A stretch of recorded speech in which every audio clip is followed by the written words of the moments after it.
The 25th meeting of the Joint Select Committee on Land and Physical Infrastructure stands reconvened.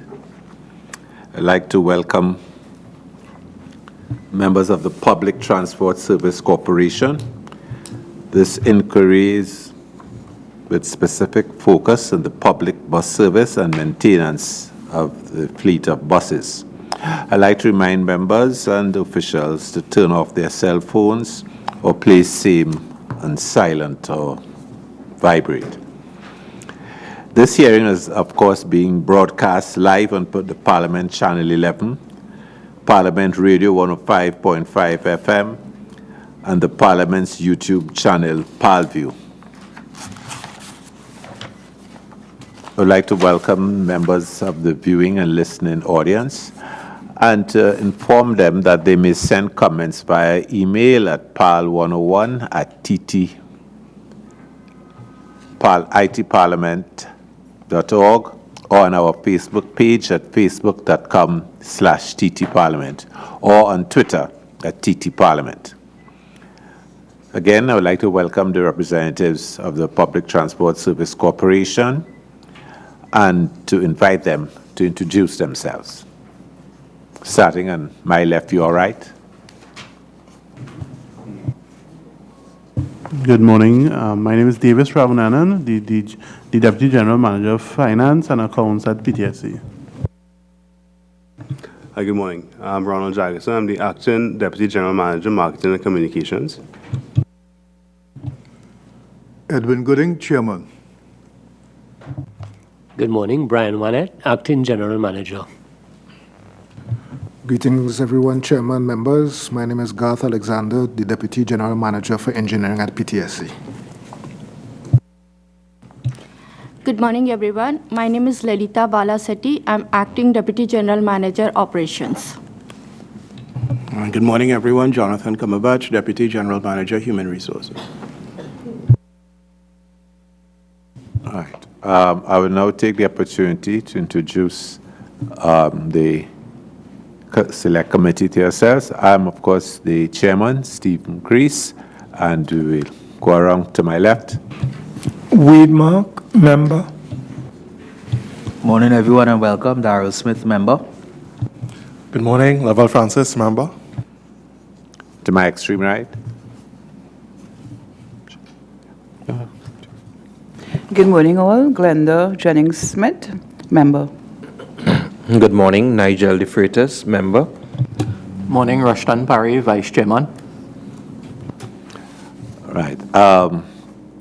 The members from the PTSC, as well as the viewing public or listening public, are reminded that the objective of this inquiry is to gain an understanding of the current state of the public bus service in Trinidad and Tobago, and to assess the effectiveness and adequacy of existing systems and policies aimed at providing efficient bus services to the public, and of course to determine the challenges PTSC faces with respect to the maintenance of buses. We have so far received the written submission from PTSC dated January 31st. I would now invite Mr. Edwin Gooding to make brief opening remarks. Once again, good morning, Chairman, members. On behalf of the board, management, and staff at the PTSC, I want to thank you all for your invitation to be here this morning to share with you information pertaining to the PTSC, to answer your queries, and to give you some insight into how we see the PTSC going forward in the future. So at this point in time, I pass it back to you, Chairman, to continue the discussion.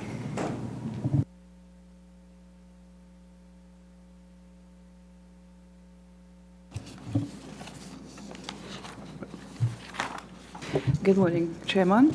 I want to bring us to the point that from the information you all have shared with us at the last public hearing, the corporation indicated that you all have 369 buses, of which 209 were employed on a daily basis. Of the 160 buses that were non-operational, 50 were identified for repairs and rejuvenation. But I want to focus on the amount that are used on a daily basis. And I want to bring us to the point that it has been brought to my attention that ETEC has an arrangement with PTSC. And on a daily basis, we have persons awaiting buses to various points. And they notice that a bus will come and pick up 2 persons destined for ETEC area. And you would have like 100 customers awaiting a bus, and they would be told that there is no bus. What I want to find out is what is the arrangement with ETEC? How long has that contract been made? And what is the benefits to PTSC? Bearing in mind, we are dealing today with effective and efficient bus services to the public. Honorable members, the arrangement with ETEC has to do with a private charter where in effect we provide buses at a specific time or periods of the day to transport the ETEC employees. It is the responsibility, of course, we charter the entire bus. It's the responsibility of ICOR, which is the subsidiary agent, to ensure their members or their staff utilize that service. It is not to say that we disregard or have no regard for the persons waiting on our various platforms. We understand what we need to do in terms of providing levels of service, especially out of Sangre Grande and some of the other areas. Of course, we are still striving to put more buses on the roadways to ensure all our routes receive the kind of service.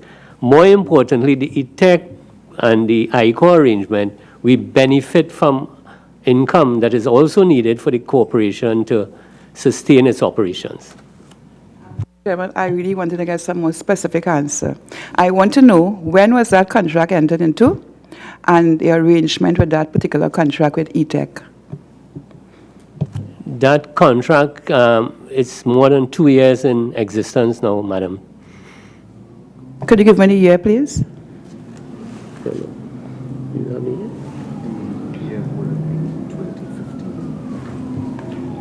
2015. Late 2015. Mr. Chairman, I need some clarification with this, because if you're running a service, and from my understanding, PTSC is supposed to be a service to the people, and if it is seen by the public that it is interfering with the smooth flow of persons being transported or given a bus service, that they can report that they are made to stand at the public transport of locations, and they see buses coming to pick up 2 persons, but 100 persons are waiting a bus, and they're waiting there for hours. Have you ever looked at that particular situation that is occurring in the Sangre Grande Public Transport Corporation's location? In fact, honorable member, I would have gotten calls directly to my phone and would have attempted to address that based on the calls and the cries from some of the members of the traveling public. In the Sangre Grande region, we would have increased our bus run out in the last 2 to 3 weeks to about 22 buses. Over the last week, I must say, we have had some fall off of those buses, but our intent and our aim is always to provide more buses out of the Sangre Grande region. Yes, I would have seen and gotten a report that, and in fact, when I visited Sangre Grande just over a month ago with other members of the board, and we held a meeting up there, we had direct complaints from members of the public who were waiting at the various points about the long times or long waiting times they will have experienced while accessing our services. But we are indeed striving to ensure that we put more buses out of each of our locations to improve the level of our services.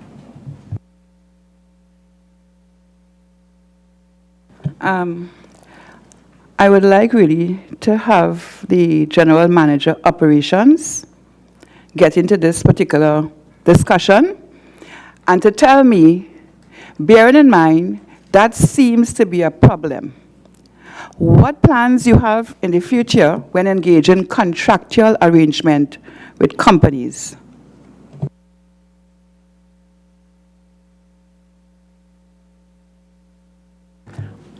What we have sought to do, Madam Honorable Member and members of the committee, is having regard to the fact that we are in the mode of increasing our revenue streams, and we do that with tours and special charters like the one with ICO and ETEC. We, in terms of the arrival of new buses, we expect 35 new buses in the month of March 2018.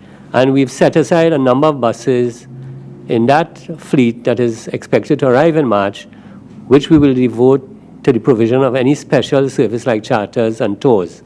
This will give us the opportunity and the ability to operate and extend these services where we would in fact earn additional revenue, but at the same time, it would not affect the daily operations of our regular bus service along the various routes that we need to provide, as indeed in Sangre Grande. I dare say what we do in effect now is we seek to enter into arrangements, and some of the arrangements with ICO and ETEC is at the late night when buses return from their various route arrangements. But there are times when, in effect, there are pickups for the ITEC staff within the daylight time, like as early as 2:30 and 3 o'clock in the afternoon. Permission, could your organization submit to this committee the cost factor with respect to those contracts that you entered into, and the number of buses utilized on a daily basis, and the effect it has on your total fleet at this present time, and also what do you have to remedy this situation in the short term? Thank you. Honorable members, we indeed will comply with that request, certainly. Morning, Senator De Freitas. Could you give me an overview of the PTSC bus service in terms of the data you guys collect in relation to usage? Because what I'm trying to figure out is how much technology have you integrated into the system in order to ensure punctuality and efficiency in terms of the usage of the buses and the resources that you have. So I guess what I'm asking is, for example, GIS. Have you all incorporated GIS into your system yet?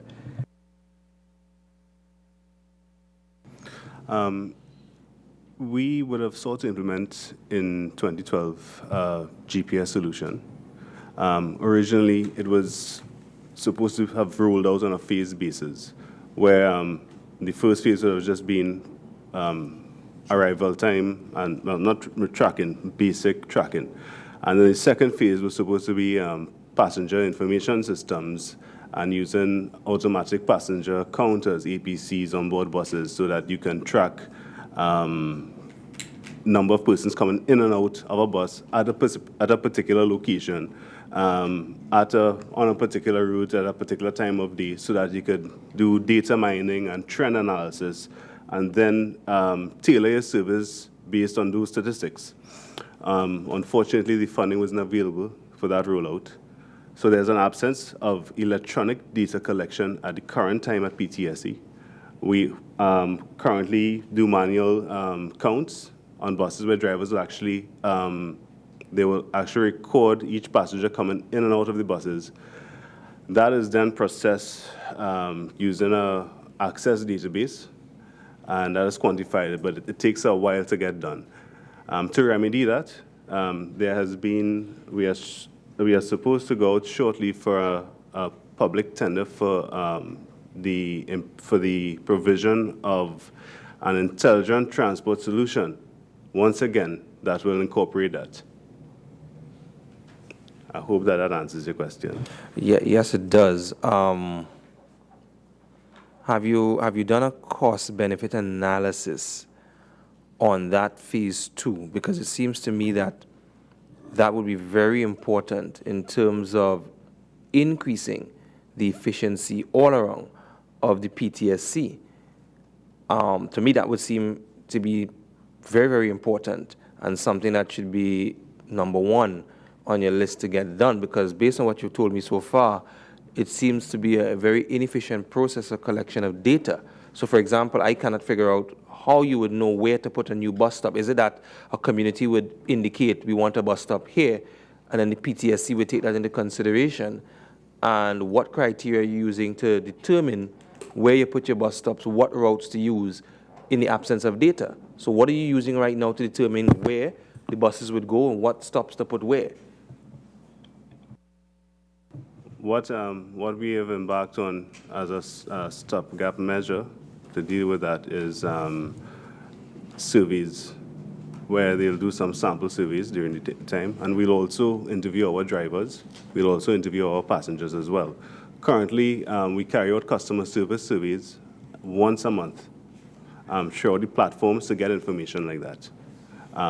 Just to give you an idea, some of what we will derive from such surveys is that besides the fact that we have had requests for certain stops, there was a key issue that came up where a lot of our bus stop signage was faded. It was not easily recognizable. And we took that into consideration, and we started a rollout together with the Ministry of Works and Transport to refurbish the entire PBR, and it's going to be rolled out nationwide.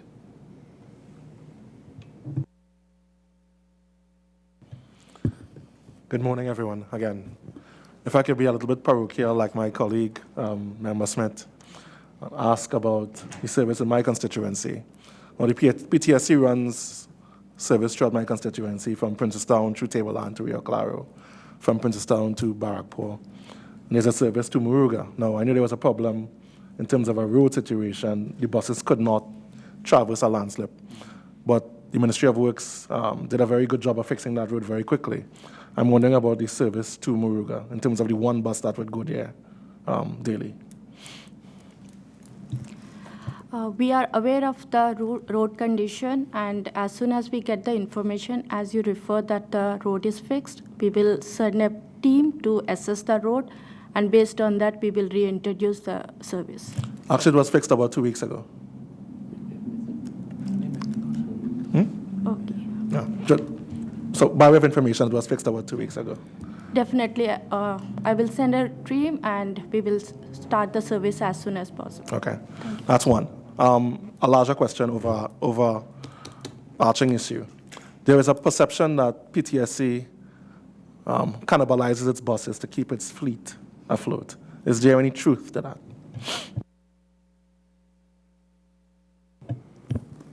Good morning, everyone. Dr. Francis.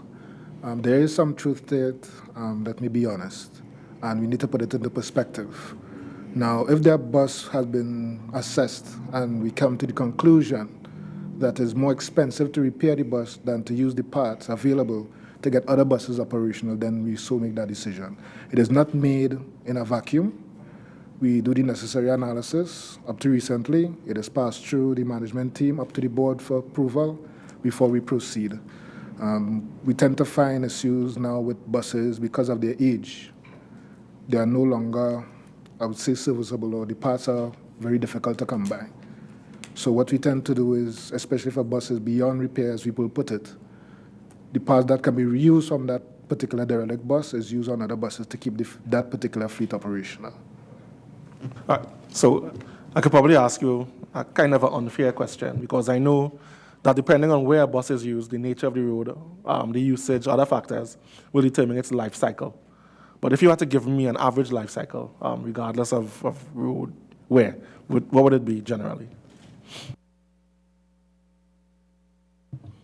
Well, it's a very broad question, and the answers are equally as broad because it is based on the type of bus, it is based on the make of the bus. As you would know, and I think the public will know because of the number of makes and models, we have that issue. So we have buses that can last us up to 10 years. Some buses are in service for pushing 18 years. All right, so that's the answer as it is right now as pertain to our current fleet, 8 to 18 years ongoing. I would just like to add that our fleet, the average age of our fleet is upwards of 10 years. And internationally, the benchmark is around 8 years. So we do have an aging fleet, which is our perpetual concern. But as the GM said, we will be getting 35 new buses in March, and we are now evaluating a further tender for 30 more buses, which will come before the end of this fiscal in September. So that will give us a great fillip to do the kinds of service that we need to provide and improve in some areas like Moruga, Sandy Grande, and so on. So that is going to come. How effective is the maintenance of these buses? Also an unfair question. But in the context that those Thomas buses, which I hated as a child, really, really hated them, were phased out. And now they are, the popular means of transportation for leisure throughout the country. So how effective is your maintenance? It's unfair, but I'll ask anyway. Well, remember, the maintenance program in itself is an evolving one. So I would say in terms of our current circumstance, the maintenance program is evolving. It is effective to this point to address some of the issues we are seeing. It's not a finished work. We continue to update it to face the challenges that we currently experience. So for instance, as you were saying, based on the routes, based on how the buses are deployed, you see certain types of failures. So obviously we have to update our maintenance program to counteract that. There are certain issues with buses might be down to the manufacturer themselves or the technology. So you're speaking about the Thomas buses, and those are the simplest forms of vehicles.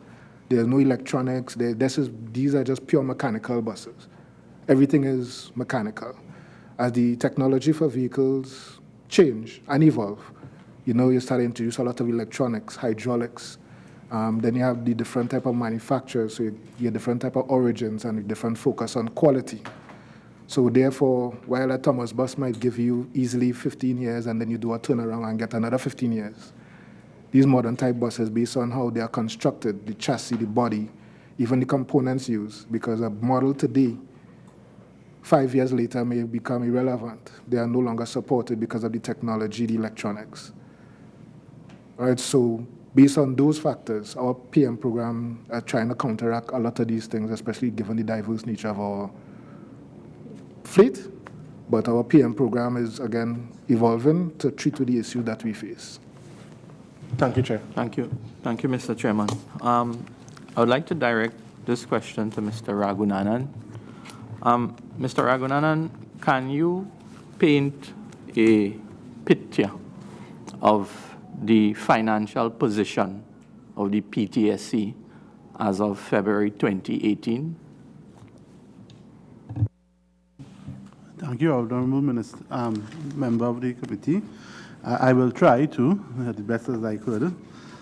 At this point in time, as with probably a lot of the other state agencies, we are looking to get funds in order to pay a lot of our payables. That being said, our allocation for this year was $304 million from the government's subvention, and we had estimated a further $57 million in other generated revenue from different sources. At this point in time, as at February, as I said, we're in a position where we are meeting our wages and salaries. However, we do have some difficulties in meeting our accounts payables, which we are liaising with our ministry in order to rectify.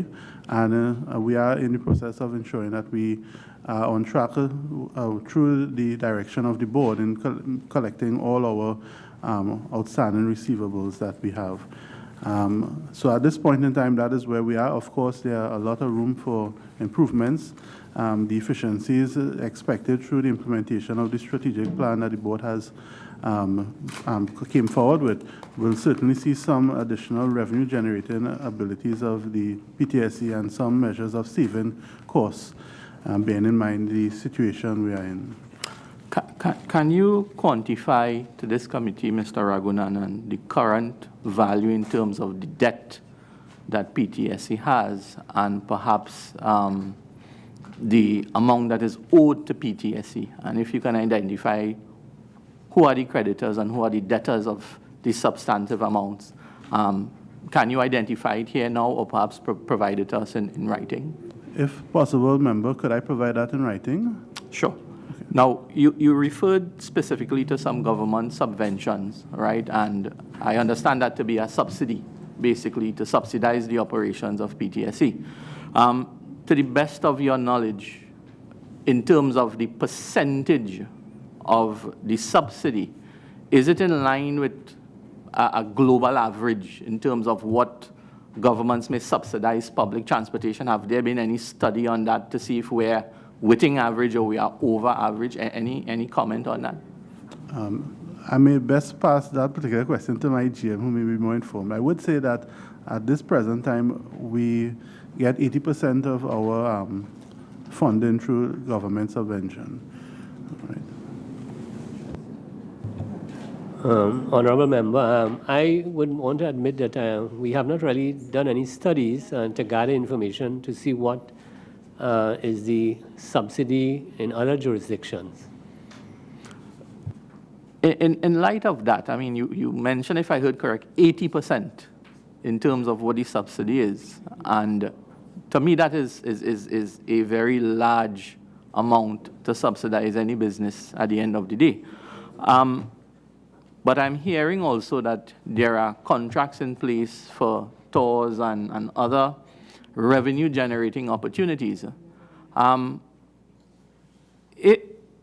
Is that effective? Is that working? Is there a lot of room for improving that? And I am tying that back into, I am assuming, the marketing component of it. Is the marketing division or department of PTSC doing what they ought to be doing to drive revenue up and reduce the reliance on government subsidy? What has been the experience so far, and if there are any plans moving forward to really correct this imbalance, if I can get a comment on that? Chairman, our strategic plan, which was recently submitted to our line minister, and we are waiting approval of that plan. However, we developed a development plan and the strategic plan, and that basically will deal with the issue of revenue, increasing revenue generation and diversifying our revenue streams. Now, in terms of the marketing, the bus tours, the charters, they bring in significant revenue in terms of what we are supposed to contribute. The figure that I recall is 70% from government and about 30% from our generation. However, we have not been able to meet that 30% in terms of how we generate revenue. Our strategic plan, however, aims to reduce our reliance on government. And by 2020, we hope to be down to 66% and earning 34%. And to answer an earlier question, the range of subsidies is very wide. In some jurisdictions, you get 100% subventions. In some, you don't get any at all. It's a privatized operation. So we are somewhere on the high side, but we feel that with proper planning and, again, with proper marketing, because we have very valuable real estate, that we are not yet creating the real benefits that we can. And the strategic plan also aims to deal with our Port of Spain platform, opening a platform in Rio Claro, also in Tobago, to put a platform in Tobago. Right now in Tobago, we have no terminal. Our commuters have to wait on the side of the road. So the strategic plan will deal with diversifying and increasing our revenue streams. And yes, the marketing department will also have to be strengthened to take on that challenge. Is the current bus, the fares, the rates, is that a subject of conversation right now in terms of bridging that revenue gap? It is part of the strategic plan that we have to engage in consultation. Our fares have not been increased for the last 20-something years. We feel that our commuters will be willing to pay an extra $1 or $2, provided we provide proper service, on schedule, on-time service. We feel there's a demand for the service. However, because of our shortcomings in the area of having buses available, we have lost some of our commuters to the maxi taxi and the PH. So we are hoping again with this marketing plan to bring back our commuters.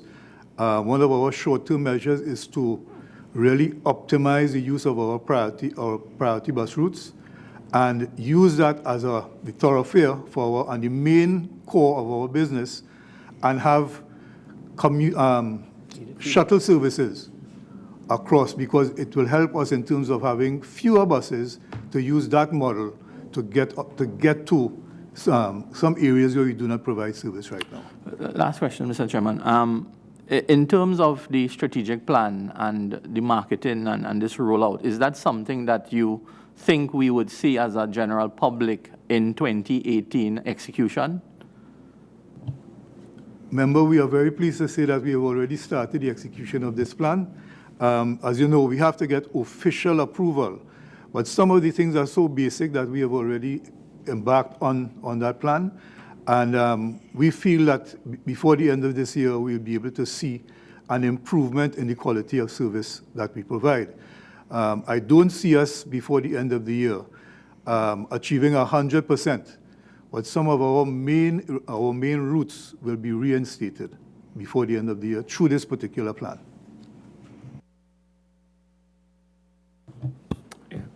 Thank you, Mr. Chairman. May I also welcome the team as well. Mr. Chairman, Mr. Gooden, first of all, I'd like to ask, before I get into some of the main concerns I have, is Mr. Ford, Ronald Ford, is he on leave or has he retired? Mr. Ford is currently on sick leave until the 7th of February. Okay. Mr. Gooden, your motto is driving for excellence. And I wanted to ask you whether you can relate that to what I would like to refer to as the utter contempt and disrespect meted out to this Joint Select Committee of the Parliament. Having met the PTSC on June 12th, 2017, we have had to call a meeting today to deal with some outstanding matters that we had requested of the PTSC. We wrote in August requesting this information. We wrote in September requesting this information.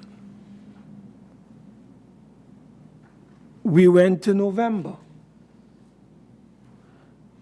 We got portions of that information that we requested. We wrote again in December. And it was only on the 31st of January or thereabout this year we got some final details. I raise this question in the context of your excellent motto, driving for excellence. And I would believe that you would agree with me that it cannot be excellence on the part of the PTSC to treat this committee with the kind of contempt that your board and management has meted out to this committee, where we ask for basic information. And we are talking about August, September, October, November. 4 months later, we get scraps or pieces. And then come January, we got the final pieces so we could put this jigsaw puzzle together. Would you want to share with this committee why did the PTSC take so long to supply basic information that this committee had requested? Could you explain that? And then could you tell us how your committee, or your board rather, intends to deal with this matter in the future? Because I'm very, very concerned as a member of Parliament, as a member of this committee, the kind of disrespect meted out to this committee? That's my first salvo. So if you could clarify that for me, I have some other areas I'd like you to clarify. Member, first of all, let me say categorically that it is never and it will never be the intention of the board, management, and staff of the PTSC to be in any way disrespectful to this committee. Based on what you said, I mean, I am disappointed that we have not been able to be more prompt in getting our replies to you. And I can only say that in future, I will pay a little more attention to how quickly we respond to the information.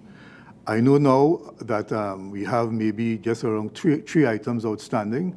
And today I've mentioned that we have already submitted our strategic plan for approval, the development plan, and those were two things that remain outstanding, and we're going to provide you with copies of the development plan today.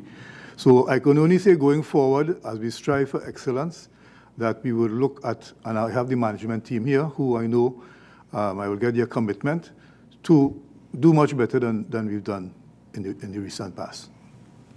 And you said, Mr. Gooden, that you have a copy of the development plan for us today? Yes, we brought copies of the development plan, and as soon as our line minister approves the strategic plan, this committee will be provided with copies. Yeah. Now, the other question I wanted to ask Mr. Gooden has to do with the information that we had requested that dealt with the outstanding funds that was owed to an agency by the name of Allied Security Services. And the company management did respond by letter dated the 22nd of November, 2017. That is after making a request in June.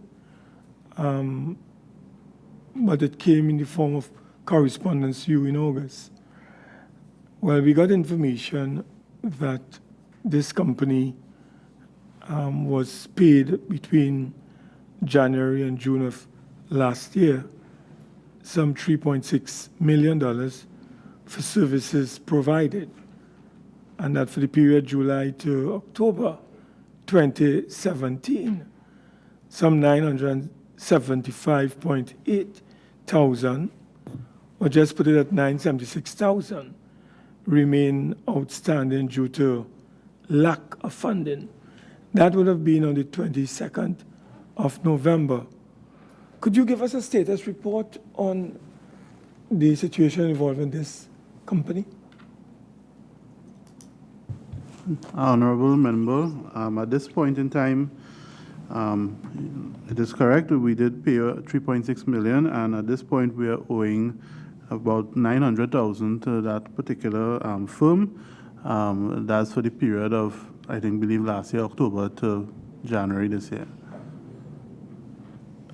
Mr. Gooden, you would recall that this particular private security agency got into PTSC under some dubious circumstances, so much so that I think you were forced to write to the line minister and then later on to the Attorney General's office to get directions as to whether you should proceed to pay this particular entity.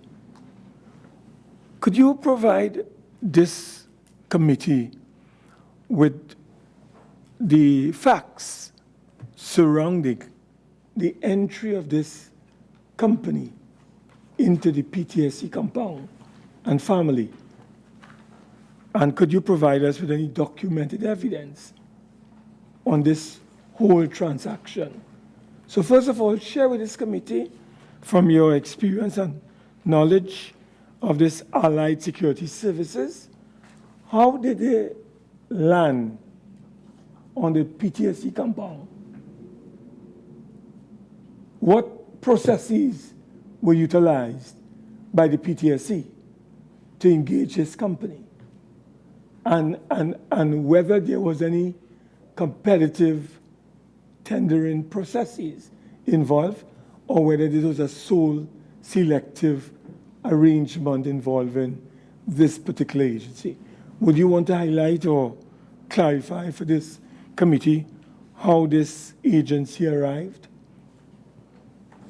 Honorable Member, given the nature of this particular matter, I think we already came to the committee and we explained how there were three other contracts that were so provided.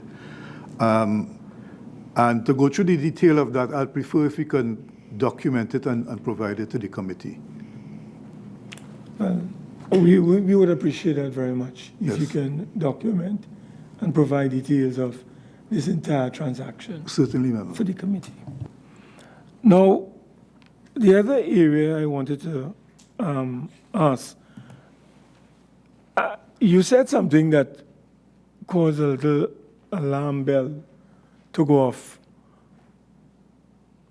You said that even though the strategic plan has not been approved, the PTSC management and board has taken the decision to begin implementing aspects of that plan. Isn't that what I heard a short while ago? Yes, Member. Did you seek approval of the minister?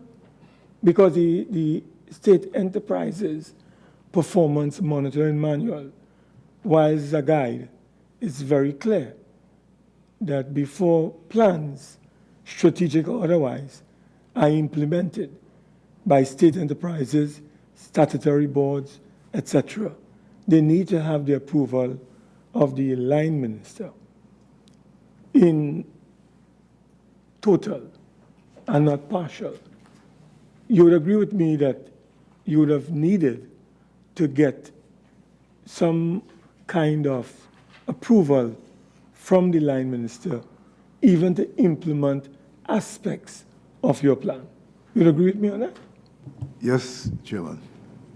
However, in the plan, there are basic management objectives, like the diversification of our revenue streams, improving the collection of our rental income, where our policies had fallen away. I see that as something that we need to do as a management and a board to protect the assets of the corporation, to follow up to make sure that people who are not paying rent, that we have a policy in place to make sure we collect those rents. And if we are looking at new sources of revenue, that we can so proceed.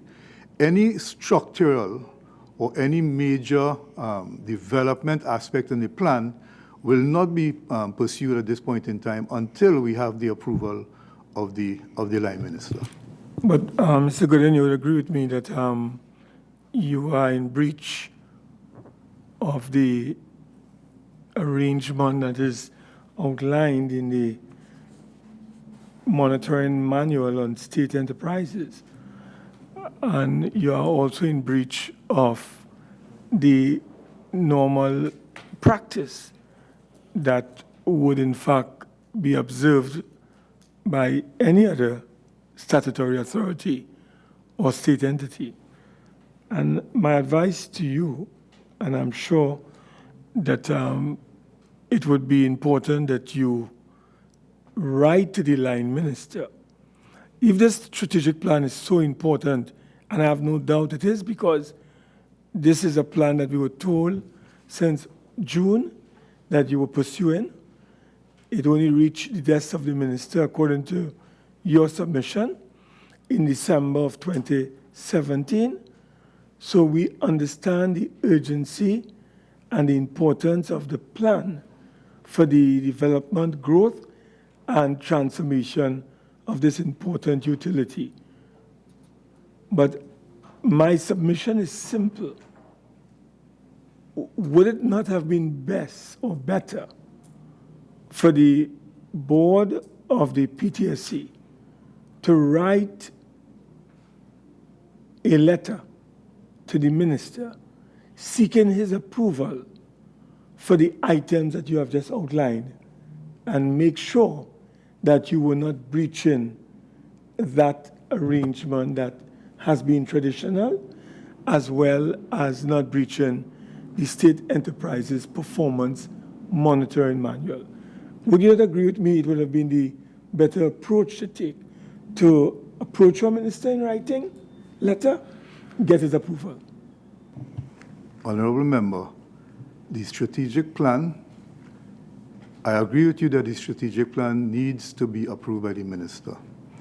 I want to remind you that the last time we were here, we advised this committee that we had no approved plan, strategic plan. And if we were to go by that same advice that you're giving today, and I think as a responsible board and management, we need to look after the interests of the corporation and our commuters. And there are things in there that are basic management objectives and initiatives that we can pursue. And while it may form part of the strategic plan in terms of implementation, it is not, and as I said earlier, there are other structural things like looking to change the organization structure. That is something that we will not attempt to pursue until we have the approval. But in terms of, for argument's sake, we have not been receiving rentals from most of our tenants. And we have put a policy in place to ensure that we do that. To me, I am not seeing that as a breach of the strategic plan. I'm seeing that it is putting good management practice into place to prevent leakage of badly needed revenue that the corporation needs to supplement the subventions from the government. So I take the point that you're making, but I'm saying that there are certain things in there just happens to be in the strategic plan as part of the initiatives that will be taken to achieve certain objectives, and that is what we are pursuing. I wouldn't detain you any longer on that. That's a matter that the committee will have to deliberate on. What I would like to ask you on another note is in your plan, which is, as you said, has not been approved, but what has been approved is your development plan. Given the need for a more reliable, as my colleague said a short while ago, a more reliable PTSC service to the population, and given the amount of gridlock that we have on our nation's roads, and the loss of man-hours and productivity, did your development plan or even your strategic plan took into account the role of the PTSC in helping to alleviate these bottlenecks and gridlocks that we are experiencing because of the amount of vehicles on the road, because of the absence of a more reliable PTSC service? If you had a more reliable PTSC service, as you will find in England or the United States or Canada, you'll find many of us would leave our vehicles at home because we can go and fetch a PTSC bus at a particular time and get to Port of Spain.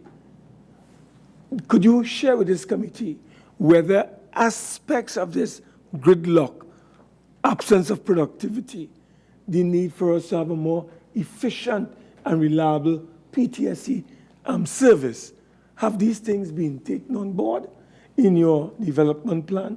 And by extension, if you could give us an insight into your thinking in terms of strategically going forward. Member, the answer to that question is yes, the strategic plan and the development plan envisions a greater role by the PTSC to deal with the gridlock as you described it. We also recognize that for people to leave their cars home, they need to have the confidence that the service will be there on time and when they need it. So the strategic plan looks at not only leaving your car at home, but we're looking at park and ride facilities where you can park your vehicle and take the bus. We're also looking to have the shuttle that I mentioned earlier, where the priority bus route will be the main artery, and we're going to have shuttles crossing the east-west corridor up to Arima. So we expect that instead of a bus leaving not Arima, let's say Tunapuna, and having to come in all the way into Port of Spain. The shuttle will cross the priority bus route at different points in Tunapuna, and there will be the Arctic buses, the articulated buses, to collect people. So they're going to have a much more regular service on the priority bus route. And we feel that that will alleviate much of what we're speaking about. The terminal in Rio Claro also is one that will bring relief to people in that general area in terms of transporting them out. And again, impacting hopefully on the traffic. We also looked at a bus lane, having a bus lane, and we had conversations with the Ministry of Works, the Transport Commission. But the roads are, the way they are configured, it will not be an easy fix to have such routes put in place. But we see we are in certain areas, we may be able to have it until we can have a contiguous route, especially on the highways.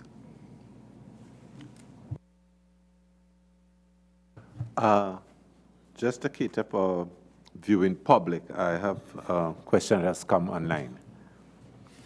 How does PTSC communicate with persons within communities when the bus service is not available for their area for some reason?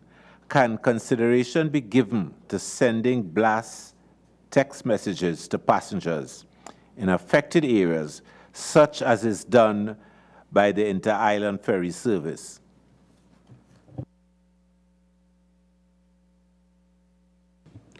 To answer that, consideration is currently being given to using social media, where people can subscribe to our Twitter pages and so on. And when there's any kind of delays in our service or absence, it will be sent out in a blast message. That is being put in place right now. Mr. Chairman, just for my own clarity, that I was hearing correctly, is your contention that the parts of the plan that you are implementing now are the mundane things you would have to do anyway? Yes. Right, thank you. That's one. They're important. I wouldn't say mundane, but I don't mean mundane in the pejorative sense, but mundane as in normal management, customary, yes, routine things that you would have to do anyway. More specific question: is the Citygate type of hub that you have, because you plan to do, you said terminals in other areas, is the Citygate type model, is that profitable for the PTSC? I would say it could be more profitable. But again, we need to look at the fact that that is very, very valuable real estate where we are there. And the plan also will review the operations at that main hub and make sure that we have the best fit for the activities that we would have there. So that's, yeah. I want to stay on point. I heard you speak of the, your concern for impacting on traffic, and we are now speaking of Citygate. Has the PTSC board ever given consideration to the impact of the traffic that you will have on the traffic situation in Port of Spain, where you have persons crossing from the PTSC main compound into Port of Spain? Have you ever in your plan, or I hope maybe in your development plan, given consideration, like in countries that were quoted before, where you have direct connectivity of the pedestrian from Citygate, your hub there, into the streets of Port of Spain, and not necessarily blocking traffic or interfering with 24-hour traffic in Port of Spain, where they have to exit Citygate into Port of Spain? I mean, when I say arrangement, I mean overhead arrangement, where it would not impact on the traffic situation in Port of Spain. The plan will look at that. In particular, we looked at how can we have a direct connection with the ferry service so that people coming in could go directly to the terminal. The crossover that you're speaking about, I don't believe that we've looked at that, but more so from the point of the cost of erecting a walkover. You know, but it's something that surely will benefit our pedestrians, and I guess when our financial situation improves, we can look at something like that, but it's a very costly exercise to do an overhead pass from the corporation. But I am just simply speaking about it in terms of a walkover. Not really what you would look at in other countries in the world where they have this walk straight from the compound of the PTSC straight into the streets, but rather where what we have right now, we have a 24-hour guard service crossing people, and it is a dangerous location too. And I feel just as we place walkovers in various parts of the country, we could look at putting a walkover there that people would take from the city gate into the street and not necessarily crossing the street on a 24-hour basis. Remember, your point is noted, and we will look at that. Mr. Chairman, thank you.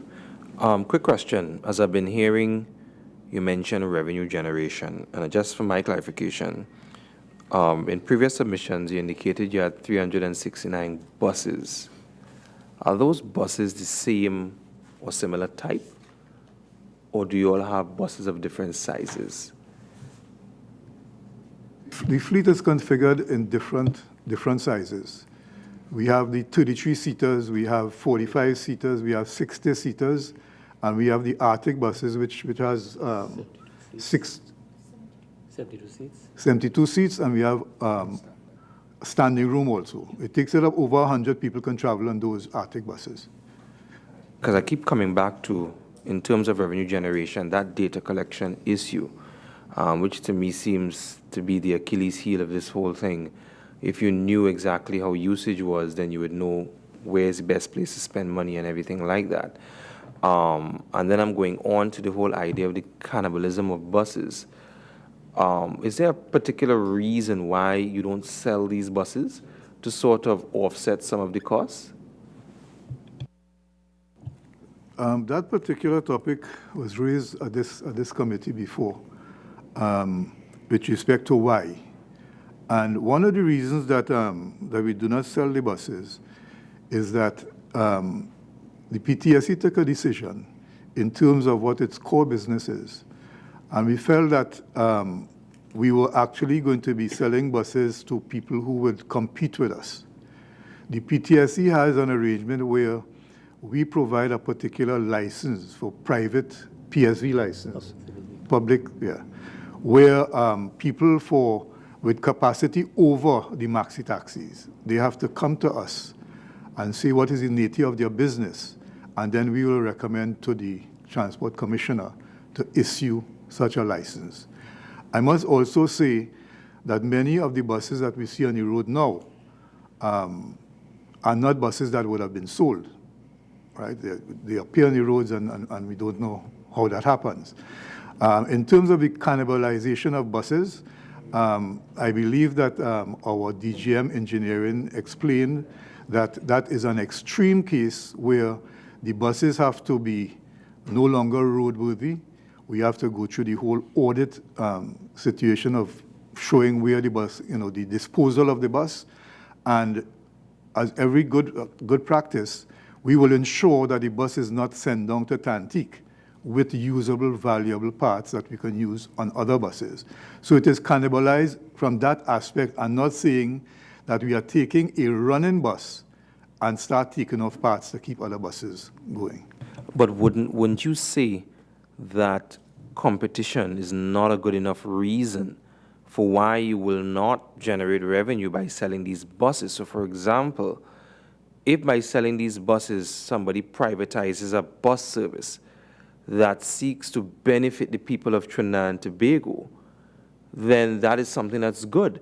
Because what that will do is means that if a particular route is better served by a private entity, right, then it means that you can reduce your expenditure by focusing on the routes that that private entity is not focusing on. And what you would end up with is a transportation network that is very robust for the country. So just saying that you're going to sell buses to somebody who's going to compete with you, I don't think that works out very well. because the idea is that people in Trinidad and Tobago want a reliable service, be it private or be it public. So if there's competition, then it means that you have to elevate your standards to meet what the private sector would do to the benefit of the people of Trinidad and Tobago. Remember, I hear your point. The issue here really is not really a call for the PTSC to make, but I think that the National Transportation Plan is something that will be all-encompassing and will give that kind of direction as to which way the transportation would go. Now, as you already know, the maxi taxis provide significant competition for the PTSC. And one of the reasons why we have not been able to respond and provide the kind of service that our commuters need is the fact of our buses. And when we are disposing of buses, we are disposing of buses that are over 20 years old. So that's another aspect of it.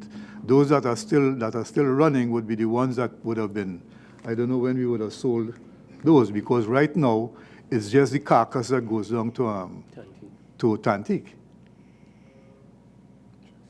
So then, again, explain to me what is the problem with the competition. So on the one hand, you're saying you're selling buses that are 20 years old. So it tells me that if your fleet is being rejuvenated, then the competition really is coming at a disadvantage. So why the focus on cannibalizing the buses when you can sell them and generate revenue for yourself? If what you originally told me is that you're going to end up creating competition for yourself, but you're also saying on the back end that the quality of the buses that you're going to be selling to them, they're going to be old, the maintenance is probably going to be higher. So why not just generate that extra revenue for yourself instead of cannibalizing? Because what's going to happen with cannibalizing is that as the buses get older, you're going to have diminishing returns. Your fleet is going to get older. And you're going to have to keep cannibalizing and cannibalizing and cannibalizing. And the amount of buses that you have that you're going to be able to get parts from is going to end up decreasing unless you have some sort of policy to replenish the total fleet, over a particular point in time. But based on my understanding, you are not in control of replenishing your fleet, are you? No. So you see, in a situation where we have an economic downturn, where the fleet may not be able to be replenished in a timely manner, but you're still cannibalizing buses. So my point comes back to why not sell these buses, generate revenue for yourself to help offset some of these costs, because it's 80-20 right now, right? And not worry about the competition. If competition comes in, then it benefits the people of Trinidad and Tobago, who is the end user. Competition is one aspect of it. Right now, as the finance DGM said, we are getting funding for personal expenses, right? The parts of our buses are very expensive. And we, as I said earlier, and I want to make the point, that we are not cannibalizing moving buses. We are cannibalizing buses that are no longer on the road. And to us, it is more beneficial to be able to take off a banjo from an old bus and put it on another bus to get that bus going, as opposed to selling it off for people who may use it for whatever purpose that they may use it. At this point in time, it is in our interest to harvest the parts from those buses that are going to be sent down to Tantique to bring out, which is what we are doing now in terms of refurbishing buses that have been parked up there for more than 2 years. These parts are now coming back out to go on these buses, and we are mobilizing these buses. As a matter of fact, we have 2 Arctic buses now that we've brought out, and we do have air condition on those buses, but in dire need, we put those buses on the road. You know, so we have a challenge of funding, as everybody else has, and we are finding creative ways of ensuring that we can sustain the few buses that we have running. We are still trying to get over 200 buses and keep them on the road, and that is where we are, and that is why we use those parts for that purpose. Mr. Chairman, I want to ask a question, and I want to ask this question for the benefit of people in Trinidad and Tobago. Because when you talk about 80% subsidy or even 70% subsidy, it means that taxpayers are paying to maintain you and your company and PTSC to the tune of 70% of your expenses. You want to explain to us what this means in reality? Because, you see, and I want to come back to the whole contractual arrangement. You know, there was a time when people talk about government subsidizing and then they're selling a particular commodity, you know? So I'm wondering here now, if you are talking about contractual arrangements with people, did you minus the subsidy that government pays? Like, okay, we have travel between Trinidad and Tobago. And if we hear airlines having charter flights, right? But government subsidizes our travel arrangement between Trinidad and Tobago to a particular percentage, right? So therefore, if we have people paying the same cost, then really and truly government is helping a company indirectly. So when we talk about subsidies, 70%, as you said, you corrected your Deputy General Manager, which I feel, and the Deputy General Manager Finance, you're supposed to know that. You're not supposed to give us a figure 80, and then I'm hearing the chairman saying 70. You should know that. So I am thinking that you all do not have a robust monitoring of your affairs. And if that is so, and I would like it not to be so, then we are really in a sad state because government is using taxpayers' money to the tune of 80% to subsidize the PTSC. Yes, it is a service, but, you know, from listening what is happening here this morning, I'm really awaiting that new strategic plan. I know that you all inherited a lot of recurrent expenditure, but at the same time, it still stands that you are being subsidized to the tune of 80%, and I'm quoting 80% because that is the figure given by the General Manager, Finance and Account. Chair, as the question of the strategic plan keeps coming up, could you indicate how long you've been awaiting a response from the ministry? I think you said to us that you're awaiting the minister's approval, right? The plan was submitted during the month of December. Yes.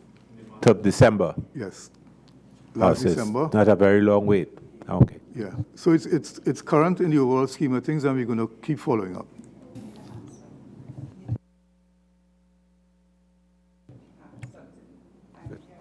Mr. Chairman, I really want an answer from the General Manager of Finance and Accounts. I need you to explain to the country and to me and to this committee what and how do you operate with that 80% subsidy into your company's expenditures?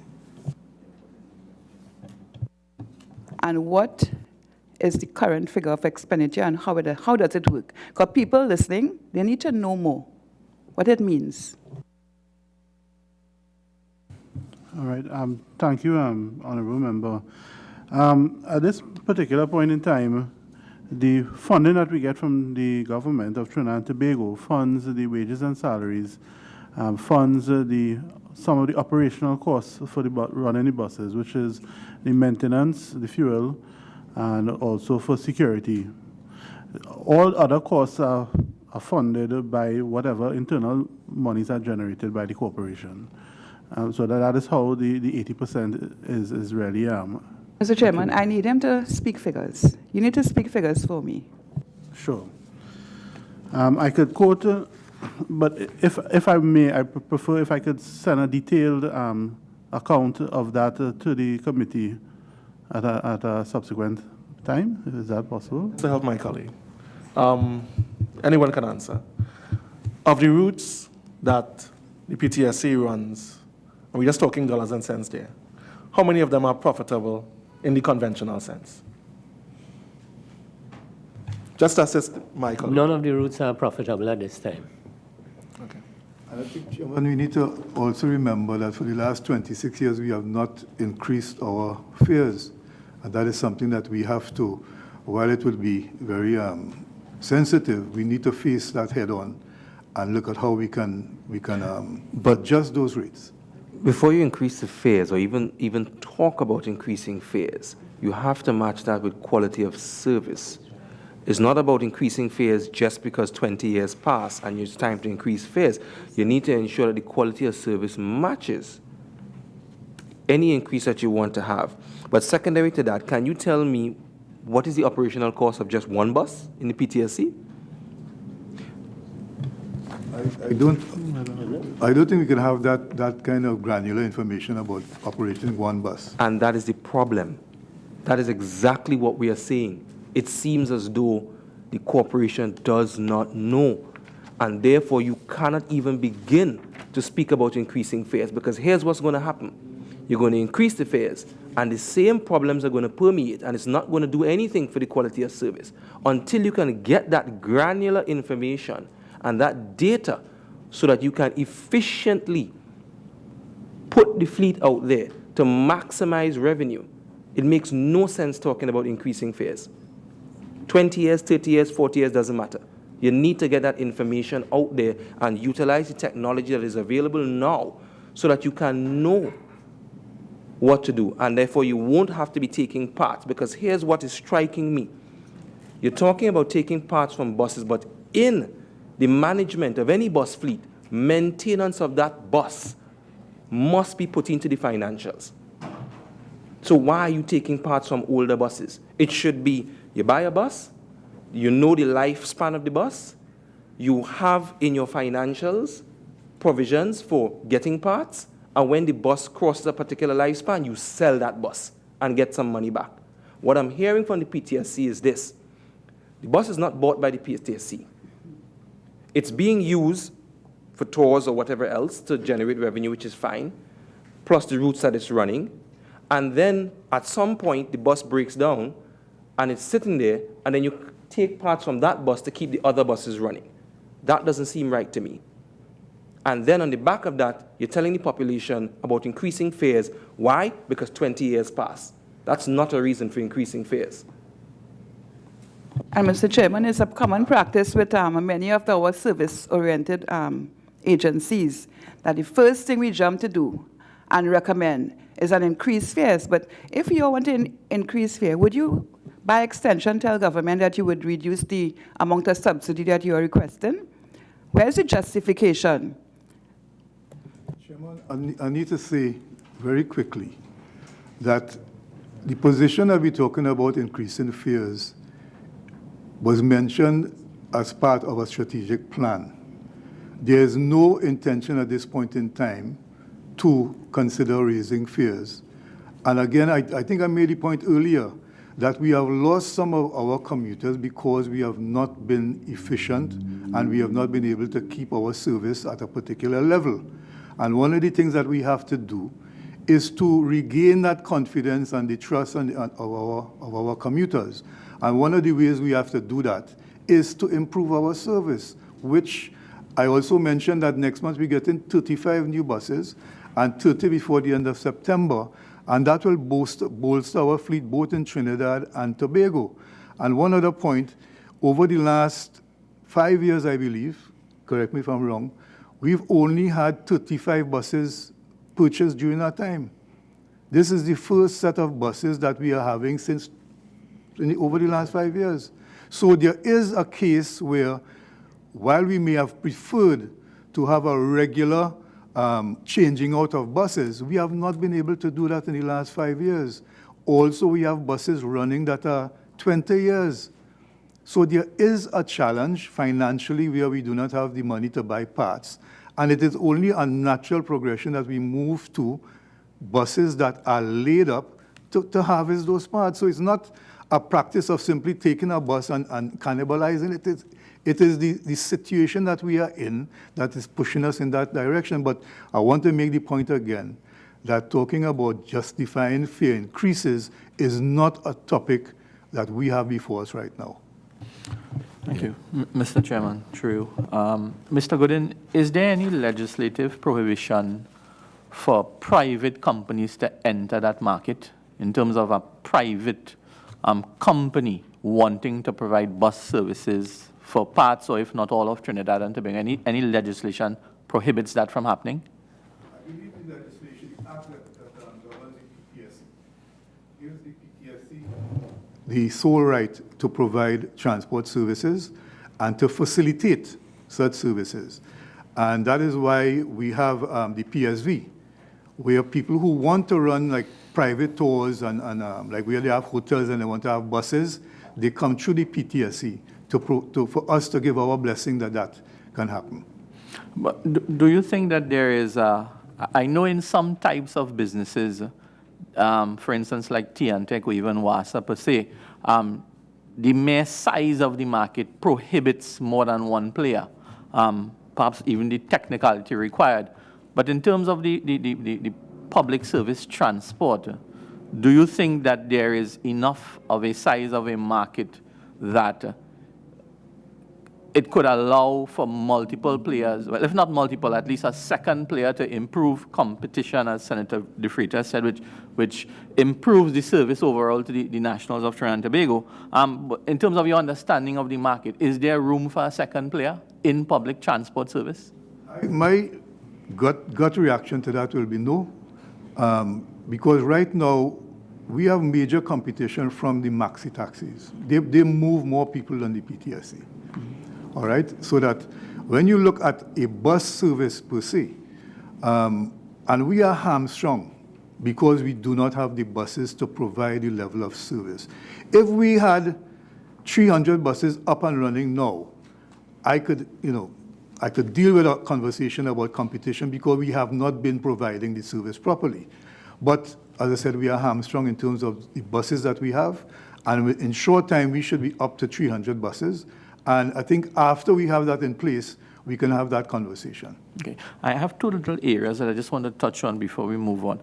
And this is concerning the maxi taxis that provide the school transport facility. I just want to get an idea of what is the cost to operate that service in terms of moving students in that maxi taxi service. If you can give me an idea of the cost that PTSC pays for that service. The last figure I looked at, it's around $57 million that it costs for the year. 57. 57 million. Has there been any sort of assessment in terms of the amount of seats provided versus the amount of seats used to see if we are really getting the value for money in terms of not abusing the maxis in some cases? Any study has been done on that so far in terms of the length of the service? Yes, this was something that recently took place. The PTSC met with the Ministry of Education personnel, and that is being looked at. Right now, the contract provides for capacity. So when you lease a bus, it is capacity.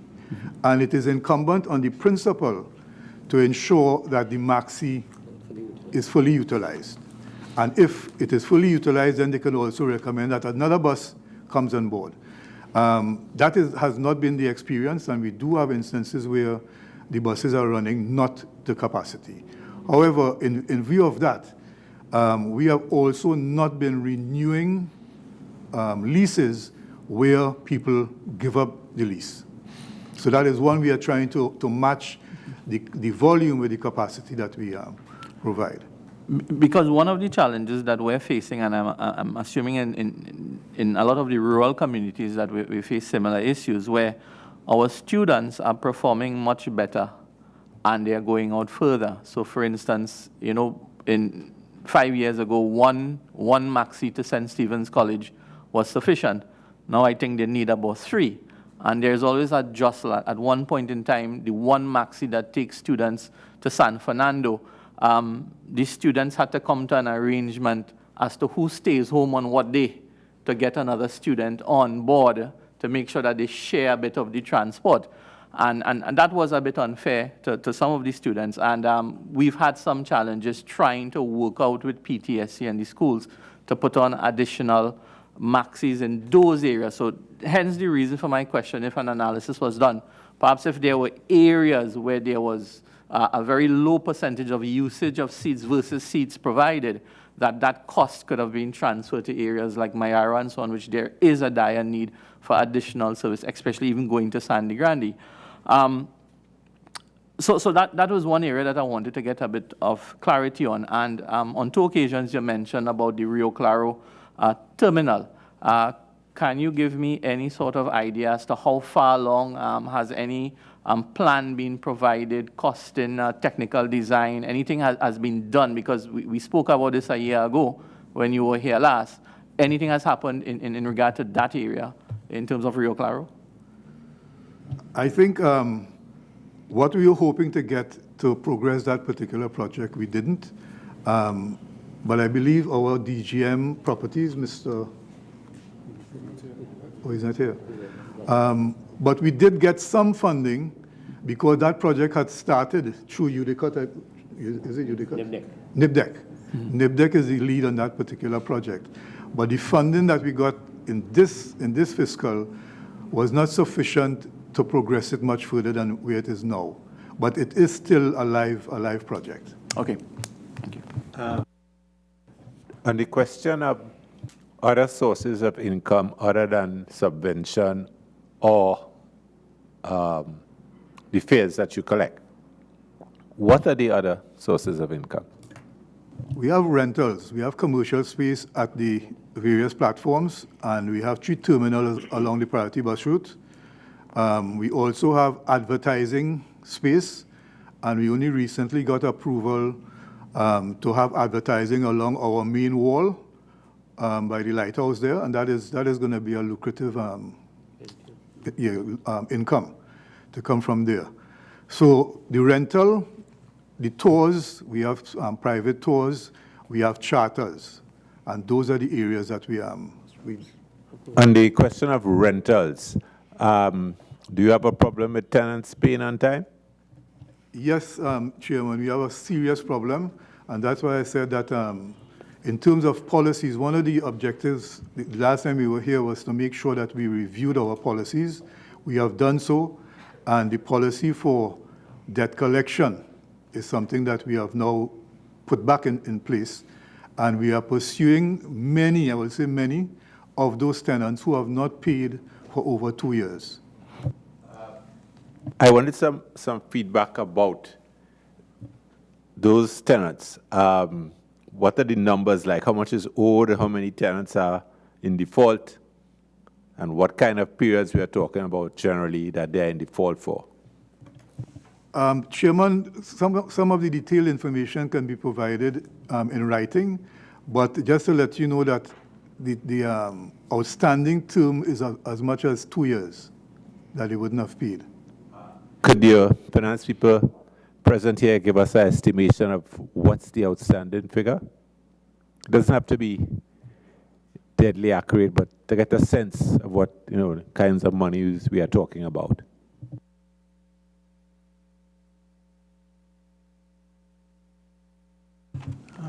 Thank you.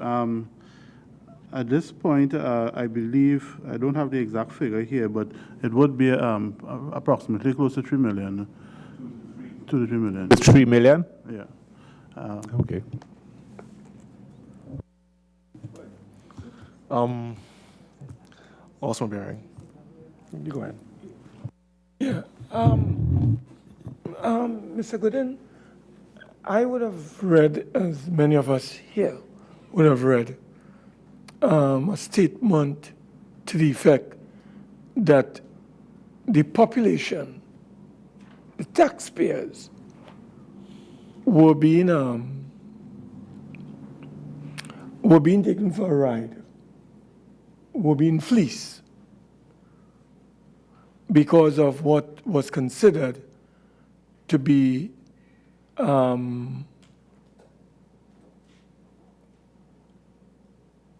don't know if it's a scheme, but we were told in the public space that what we were paying as taxpayers for use of the maxi taxi service on a quarterly basis, and as you said, a yearly basis, is $57 million. But you just indicated to us that some studies being conducted at this time, or some effort is being made at this time to really unravel this mystery. Yes, could you tell me, well, so when the public would have been told that there was some attempt to fleece the population, taxpayers, meaning that what was being paid in terms of funds and the service that was being provided in terms of the volume of passengers that were supposed to be carried, there was a disconnection. There was a distance between the volume that was being paid for and the actual service that was being provided. And therefore, the taxpayers of the country could have been robbed, could have been fleeced. Could you tell us at this level whether any study has been done by the PTSC to determine the exact nature of this conundrum that we are faced with? First of all, I want to say, I prefer to say there was a disconnection and not a fleecing. But I would ask my general manager, who dealt with that himself, with the Ministry of Education, and he can bring us up to date on where we are with that. Yeah. Thank you. Honorable members, I think there was a general misunderstanding. In fact, in one report, it suggested that as little as 12,000 students were utilizing the service, not even making note of the fact that even if it was 12,000, they would make 2 trips per day. That'll be 24,000. Beyond that, a misunderstanding was that it wasn't clearly stated that what the maxi taxis were engaged to provide was capacity by trips per day. Not misunderstanding totally. In any event, it meant if you use 12,000 and it meant 24,000 for the day, it still left us with an understanding that was just about 71% of the capacity was being utilized. So we understood that, and we have been meeting with the Ministry of Education. We have a working team meeting on a 2-weekly basis, so we can come to some understanding and, in fact, get the schools to do some review, because I think one may wish to have a needs basis enter the picture in terms of persons requiring the transport. Mr. Chairman, through you, could you inform us whether any efforts have been made since our last meeting, Mr. Chairman, to have buses retrofitted, as well as terminals, in order to facilitate those citizens of ours who are physically challenged or suffer, with disabilities, as the case may be? Could you tell us what has been done since our last meeting in June of last year? Yes, Honorable Member. The corporation remains committed. I can tell you that several of our restroom facilities have been retrofitted to accommodate persons with disabilities.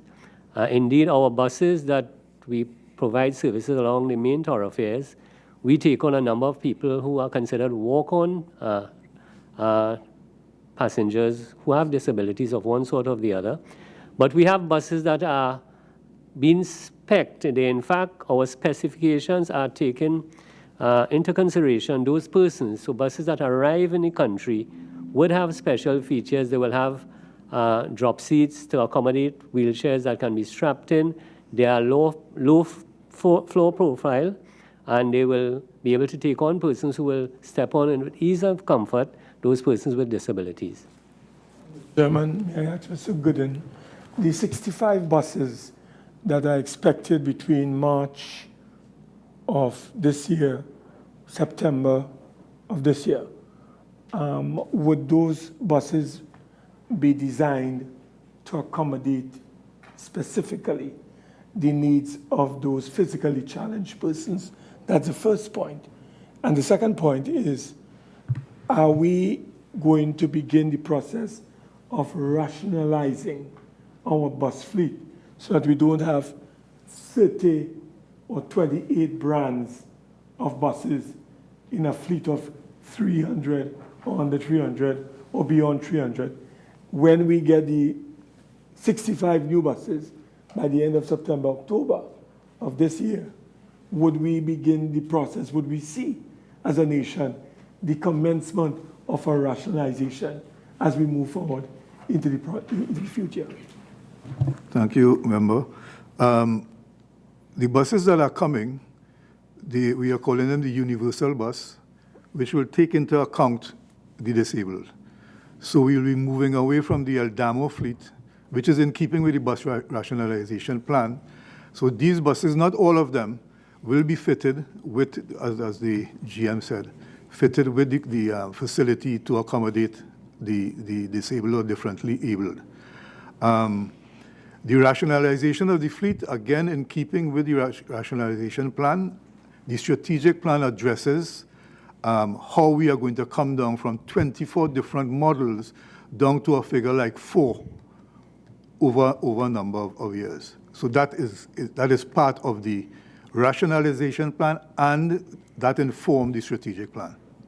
So when those 65 new buses were to arrive, you would say by the end of 2018 December, our level or the amount of buses or the fleet that we would have, right, to service the population would be what in numbers, given what is expected? In terms of which buses would have the facility? No. The total fleet that you will have available to service the population of TNT with the incoming fleet number of 65 by the end of September, based on what you have just said. I would say that by the end of the year, we should have about 300 buses, just over 300 buses. So right now, as we speak, Mr. Gooden, how many buses you would say we have available to service the population that is your market at this time? At this point in time, we are just under 200 buses. 200 buses that are road ready and operating. So the last time you came, you told us we had 369. Yeah, but those were not all road ready. But it was about 300 road ready. We do have, no. How many? The last time we were here, I reported that we were 209 buses on that day. Okay. The run out on that day. Okay. All right. So since then, we have had some challenges. We've had some challenges. Under. We have. Let me ask the DGM engineering to explain what happened there. Yes, thank you. Okay.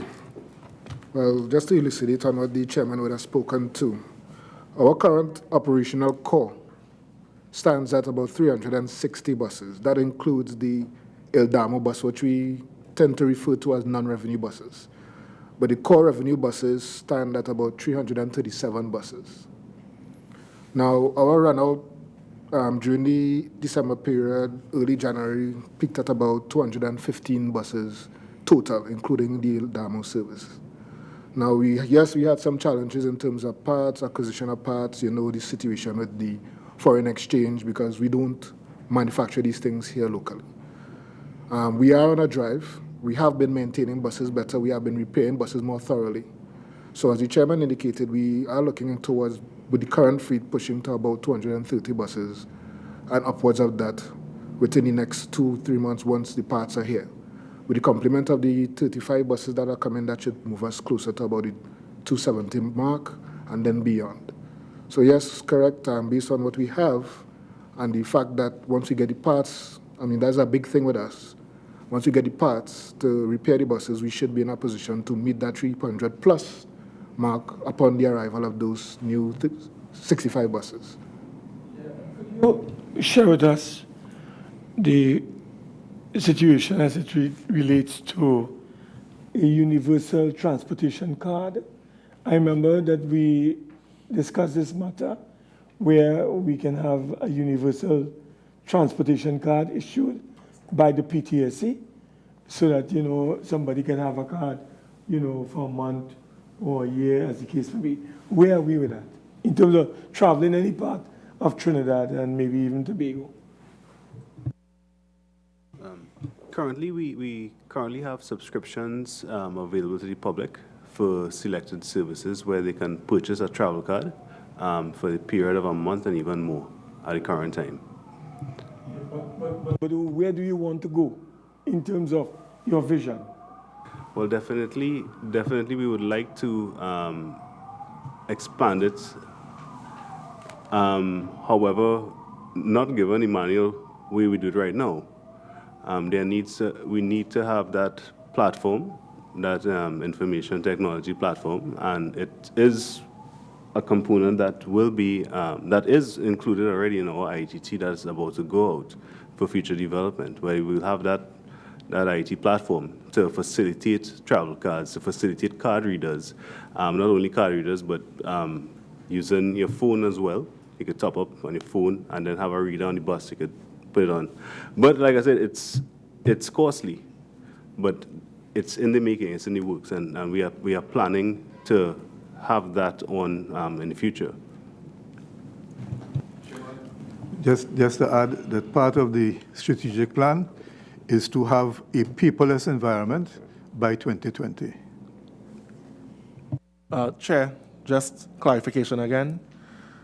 Is it 35 new buses or 65 new buses? Because I heard 35 before. The member said 65, nobody rebutted. Which is the actual It's thing? 35 in March, Yeah. and by September, a further 30 to make a So total 65 of 65 total. buses. All right. Mr. Chairman? Oh, okay, thank you. I want to just touch quickly on the issue of insurances. PTSC buses, are they covered by fully comprehensive insurances or third-party insurances?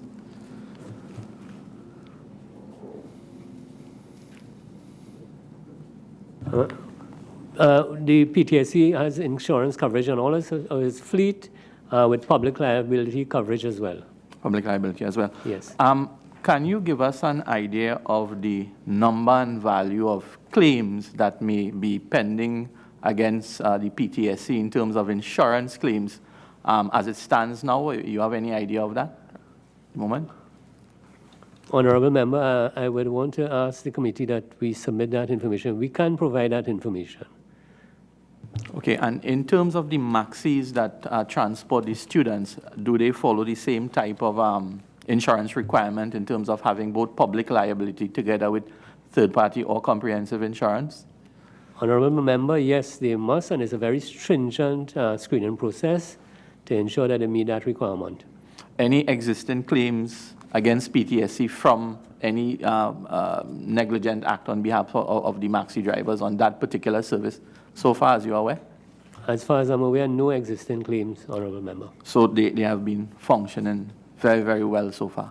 Very well, and I dare say as well that the record in terms of being free of incidents and accidents is a very low figure, even non-existent.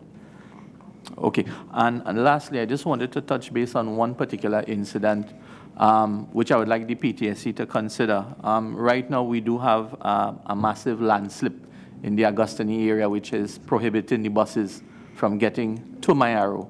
However, there is an alternative route through Ecclesville, Augustine, and if some consideration can be given to the smaller buses, I think probably these 30-seaters or something to that effect, because really and truly, we are, my constituents are really suffering a bit in terms of the elderly and so on in Mayaro.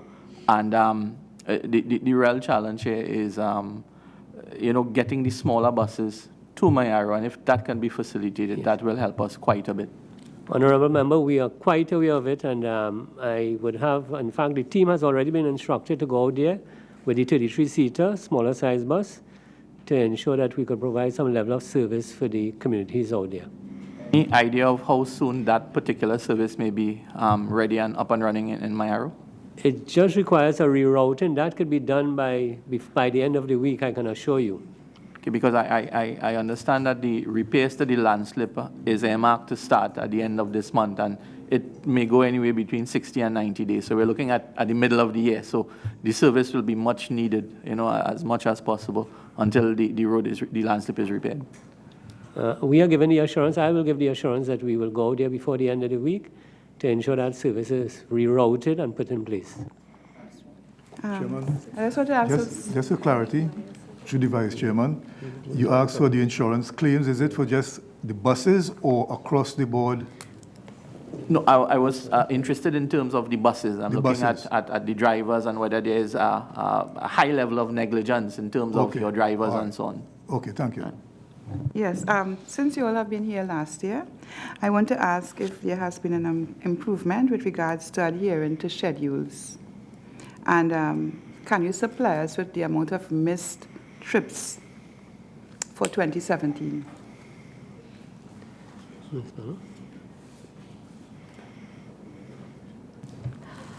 At present, we have 115 routes, and on a day basis, we operate 74 routes. On an average, 65% we operate on routes. And our missed trips are around 60%. We have missed trip information. 60%? Yes. Thank you. So have you all undertaken anything, any measure to improve the punctuality of your schedules? The main reason, as we already informed, like it's a low availability of buses. Right. That is a key factor which is affecting our missed trips. As soon as we improve our runout, we will definitely improve our on-time performance. So we look forward for improvements after September.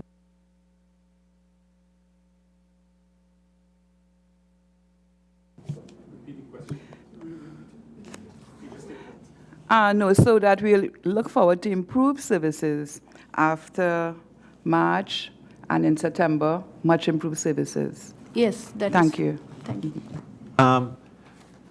Has any study been done on the implications of the Manzanilla, is that Manzanilla? No, the Valencia, proposed Valencia-Toco Highway for PTSC?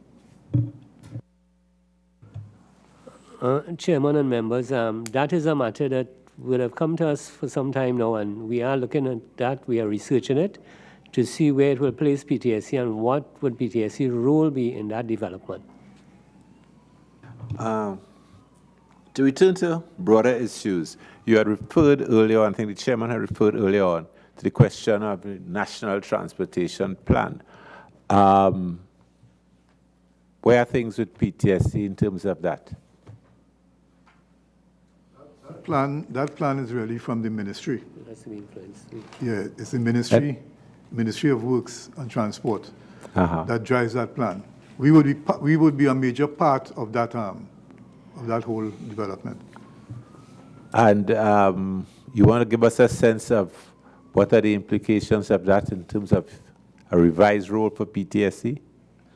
Well, the thing about it is that will really guide or inform the way forward for the PTSC. It will also deal with the question that I believe Vice Chairman Parry raised about, or I think it might have been the Senator, about competition and whether there is room. And it would really be having all the stakeholders in there to come. That is what we really need to determine the role that we would play. One of the issues a citizen raised with me was the question as to whether there should be some separation of powers between an authority for transportation and an actual operator. What is your take on that? Well, to be honest, I haven't really given much thought to that model, but I know that model works in other jurisdictions. So I'm sure we would need to look into how that would function and give our views on that. I want to suggest that you all look at it, since you have a role to play, and since the legislation as it exists assigns a particular role to you, there needs to be some advice or suggestion to the ministry that controls you, because you are the experts in the field, as to whether there should be separation between a transport authority and a transport operator. Currently, you function as both. Am I correct in saying so? Yes, correct, Chairman, yes. The other issue is the question of collaboration with other state agencies. What mechanisms are in place for such collaboration at this stage? Could you clarify in terms of? There are other state agencies who have a role in ensuring that some amount of communication or transportation in particular takes place. Take, for instance, the regional corporations. What communication mechanisms are there on an ongoing basis between yourselves and all these municipal corporations? Chairman, at this point in time, we have very little communication with those entities. You would agree with me that Ministry of Works, for instance, has a role to play. They're in charge of all the main roads throughout the country, whereas the municipalities are in charge of the secondary roads, good? And you traverse both. So that it would seem to me there needs to be a formal mechanism for consultation and collaboration between yourselves, particularly the municipal corporations, on the maintenance of roads, the availability of roads, especially in times of minor disasters, as to the alternative routes. And as I think the member for Mayaro pointed out, the implications for the size of buses that are to be available as backup in such situations. I think that is a very worthwhile pursuit. We do meet with the, we liaise with the regional corporations on one-off cases and in case of emergency. But I see there's merit in having an ongoing meeting, maybe once a month, once per quarter. And it's something that we would want to pursue. I raise it because I have a background in that. And so I'm suggesting to you that you communicate through the ministry, rural development and local government, because there is a provision under the Municipal Corporations Act for monthly meetings chaired by the chairman and the mayor, and they call those committee meetings regional coordinating committee meetings. So there is a legal mechanism that can be pursued that would allow, for easier transmission, so that the member of parliament of the area, whether it is Sandy Grande or Mayaro or Maruga, can have a place where that collaboration could take place. And speaking of collaboration, is there any, on the regional level, any forum or fora where transportation issues, national transportation issues, Jamaica, Barbados, etc., can or does take place?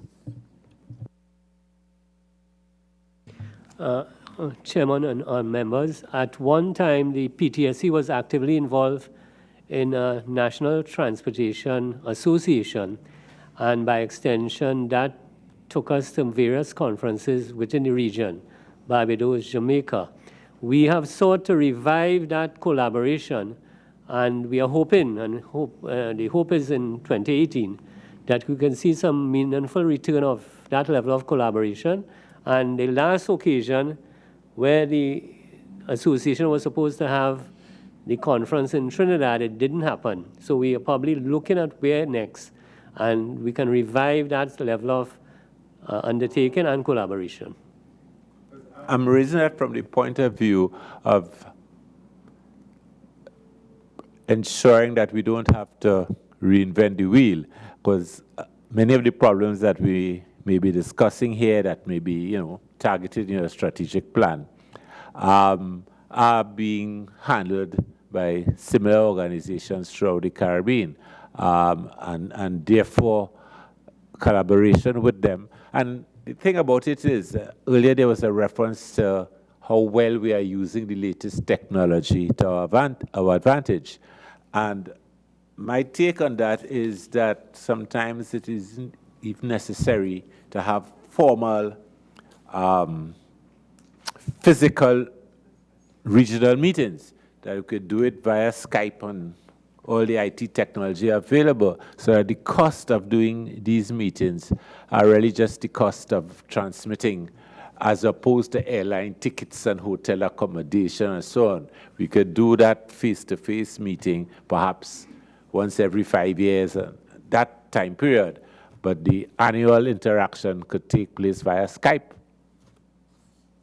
Chairman, just to respond and say that in the meantime, not having the international or regional contacts, We liaise directly with the Barbados Transport Board. We liaise with the Jamaican Urban Transit Company, and we exchange a number of our experiences. In fact, we collaborate on a number of issues with respect to fleet maintenance, technology affecting our accounting for riders and number of persons traveling on our service. In fact, some time ago when we were using a form of technology to assist our scheduling, we were able to go directly to the Barbados Transport Board and get their support. And we do that simply by teleconferencing or Skype. I'm glad to hear that because, you know, one often wonders how much of that is taking place. Okay. Are there any other? Thank you, Mr. Chairman. I just want to bring Mr. Kamabach into the conversation before we leave today.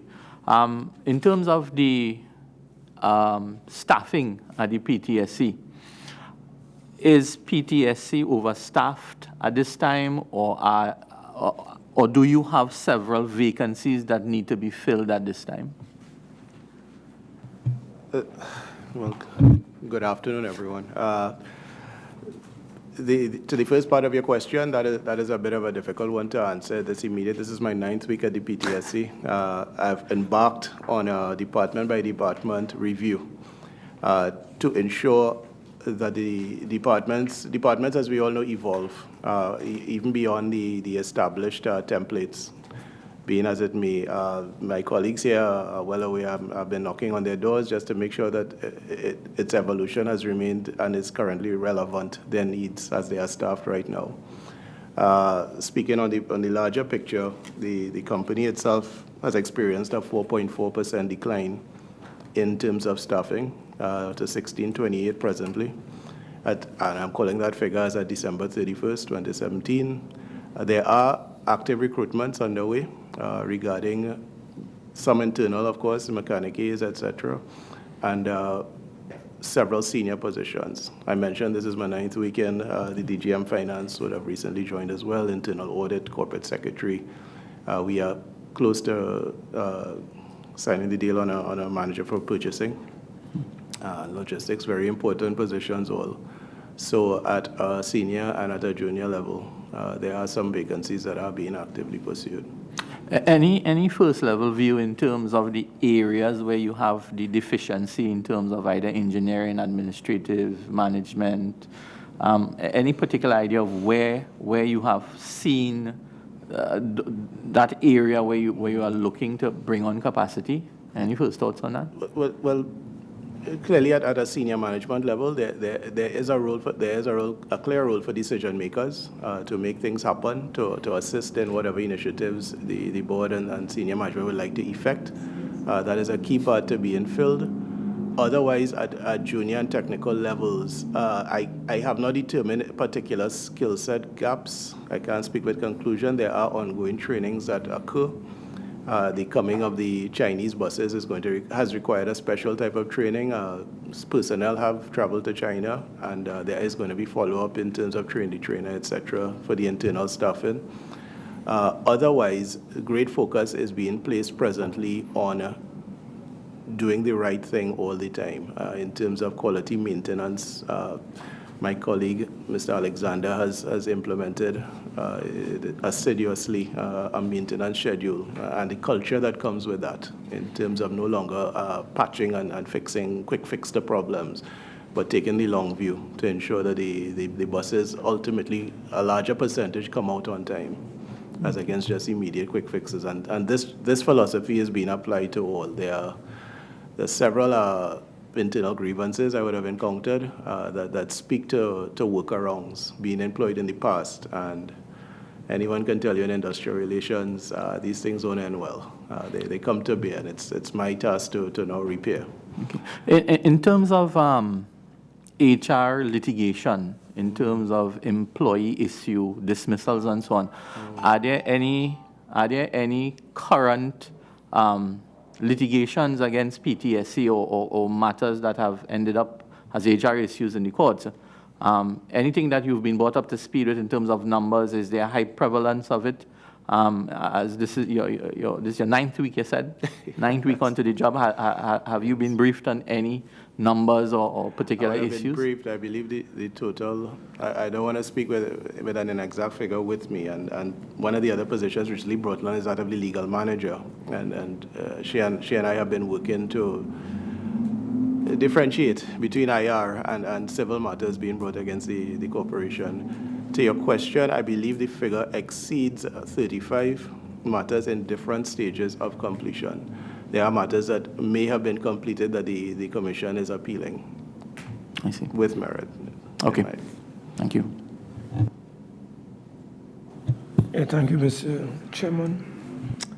Mr. Gooden, could you give us a status report on the NGC CNG project, particularly concerning the construction of a CNG gas station, or CNG station, I should say, near the new PTSC compound in Rio Claro? What is the status of that CNG?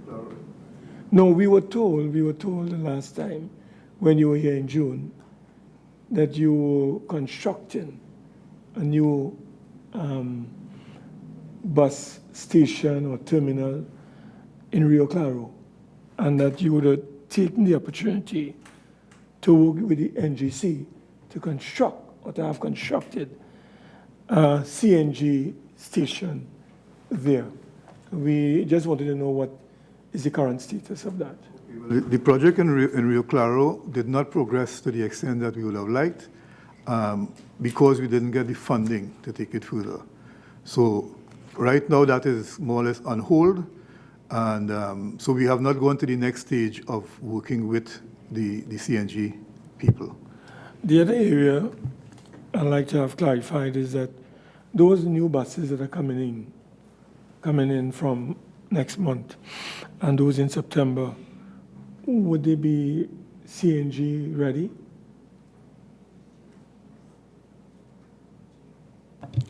Yes, sir. Barring 10 of them, 10 will be diesel, the 25 will be CNG ready. And could you tell this committee what has been taking place in seeing that you are a loss-making enterprise or statutory authority?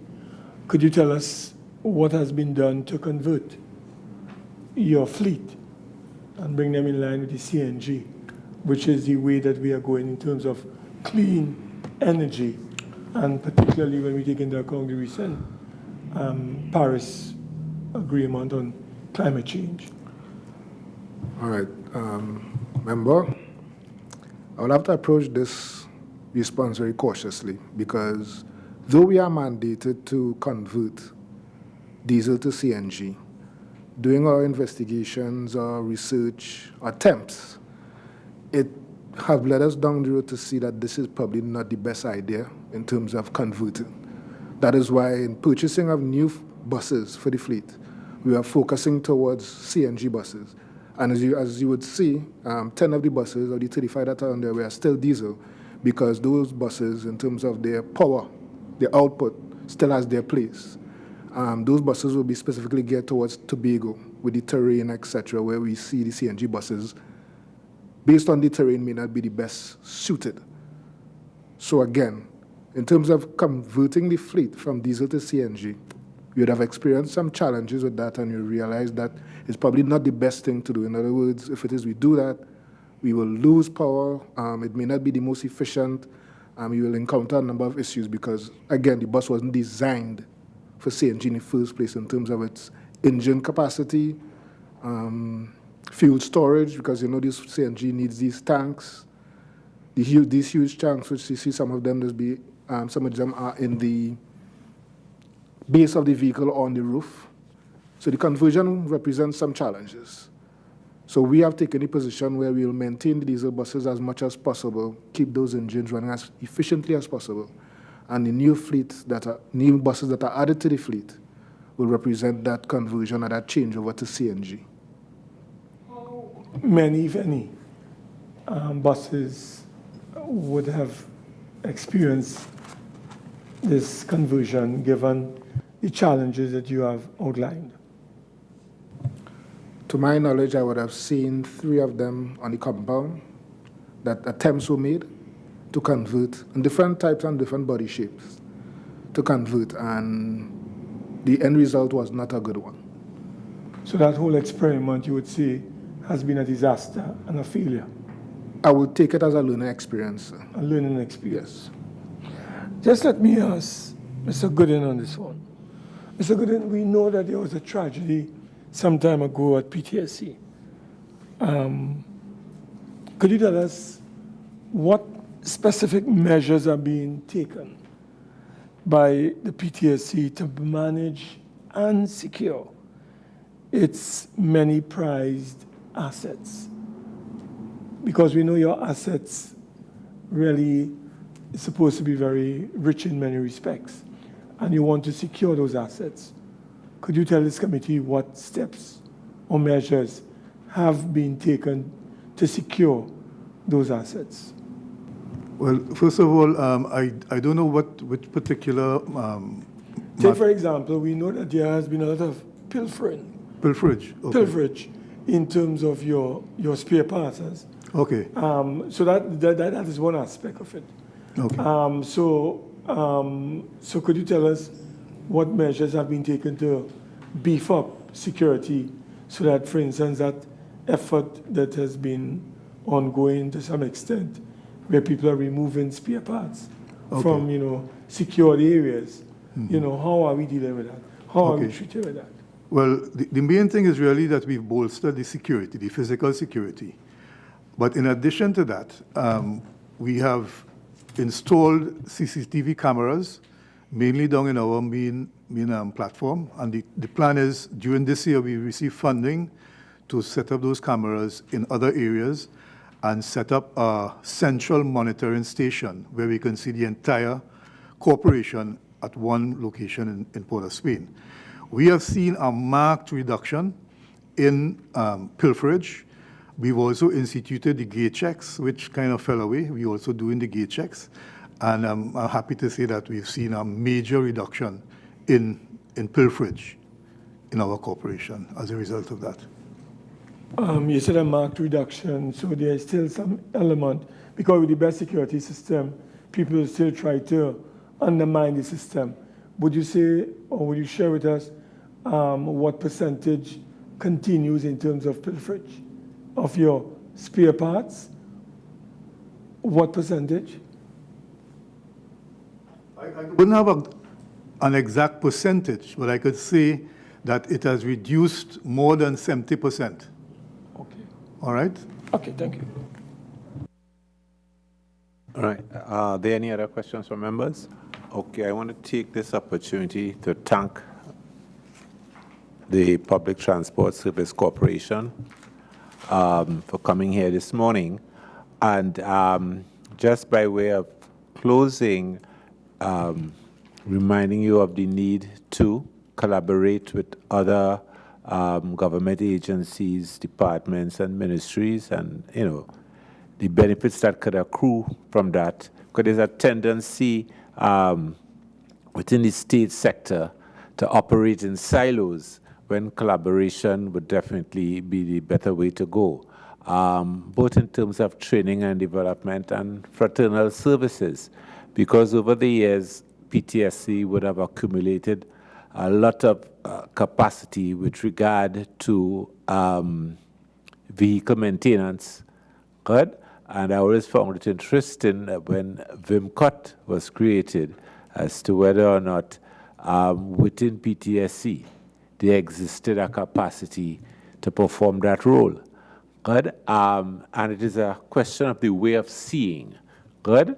And PTSC is well placed to play a greater role in terms of local training of mechanics and technicians, given the years in which you all have been involved in vehicle maintenance. So I thought I should, remind the board of that there is that capability resident within your corporation. My parting question is, and this is really, it just occurred to me while we were seated here, We've been talking about transition to CNG. But what about electric engines and so on? Is that on the cards for buses anywhere?